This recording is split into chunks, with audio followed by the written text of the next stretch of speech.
যিকোনো কাম কৰিলে আমি কিবা এটা কাম কৰিবলৈ হলে হেতু বস্তু তান্ত্ৰিক পদ্ধতিৰে কিছুমান কাম কৰিবলগীয়া হয় তান্ত্ৰিক পদ্ধতি মানে জোৰ কৰি আনা আমি ঈশ্বৰক আৰাধনা কৰি থাকো কেতিয়াবা আমাৰ কিছুমান তান্ত্ৰিক কামৰ কাৰণে আমি ঈশ্বৰক জোৰ জবৰদস্তি কৰো মানে এটো কাম কৰি দিবই লাগিব তেও ভক্তৰ অধীন হয় সকলোৱে ভক্তৰ অধীন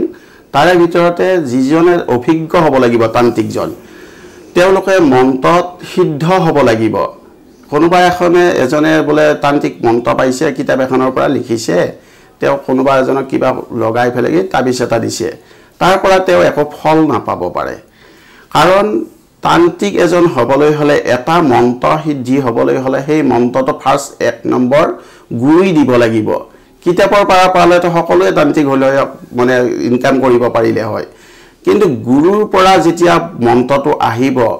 তেও যেতিয়া হৃদয়ত সোমাই লব হৃদয়ত স্থিতি লবই লাগিব যিকোনো বস্তু যেতিয়া তেও সেই কামখিনি কৰিব তেও নীতি অনুসাৰে কাম কৰিব ঈশ্বৰক আৰাধনা কৰিব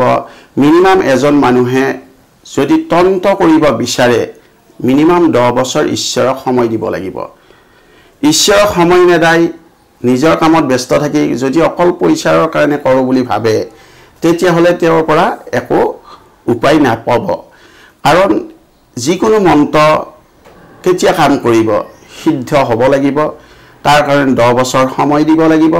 10 বছৰ যদি সময় নিদিয়ে তেও কেতিয়াও তাৰ পৰা উদ্ধাৰ নহয় আৰু যেতিয়া তেও মন্ত্ৰ সিদ্ধ হৈ উঠিব যিজন তান্ত্ৰিকৰ মন্ত্ৰ সিদ্ধ হৈ উঠিব তেও ঈশ্বৰক আৰাধনা কৰাত ঈশ্বৰৰ লগত লীন যাব তেতিয়া হলে তেও যদি এডাল সাধাৰণ দুবৰি বন যদি ভৰাই তাবিজ এটা দিয়ে তেতিয়া হলে তেও ইষ্ট দেৱতাক যিজনৰ লগত লীন যাই আছে সেই দেৱতাক যেতিয়া কব এইটো বস্তু মই দিছো গতিকে আপুনি দয়া কৰক কাৰণ দেৱতা হল ভক্তৰ অধীন হয় গতিকে তেও দয়া কৰিবৰ কাৰণে প্ৰস্তুত হৈ যায় ঠিক যেনেকৈ আমি যেনিকা ঈশ্বৰ আমি নেট ব্যৱহাৰ কৰো মোবাইল ফোনটো ওৰ পৰা তত লগাইছো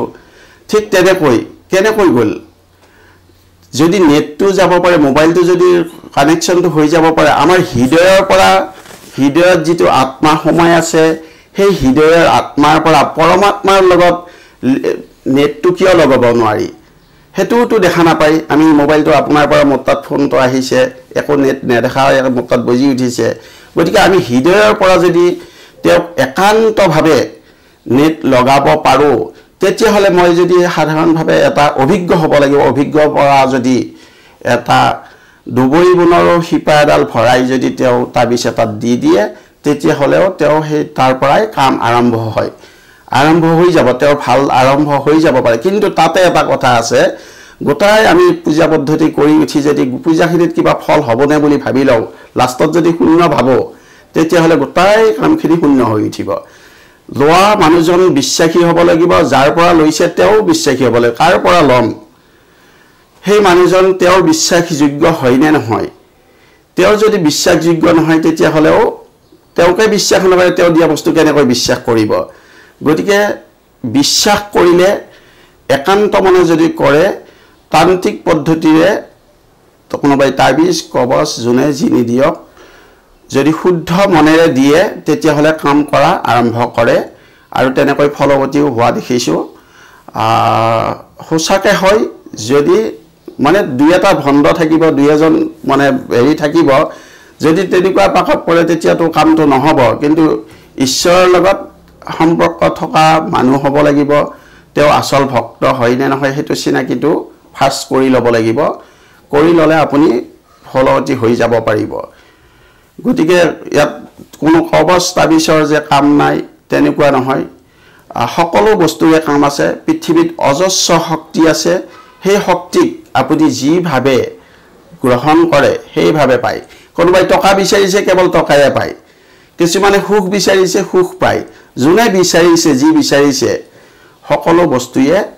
পৃথিৱীত মজুদ আছে কিন্তু বিচাৰিব জানিব লাগিব আৰু উচিত বস্তুটো বিচাৰিব লাগিব শাস্ত্ৰটো সব জ্ঞান আছে কিন্তু বেয়া জ্ঞানখিনি নাই কাৰণ আমাক জ্ঞানৰ পদ্ধতি যিটো জ্ঞানৰ পদ্ধতি দিছে সেই পদ্ধতি দি গ'লে আমি বস্তুটো আসল ৰাস্তাটোত উপনীত হ'ব পাৰিম যদি আমি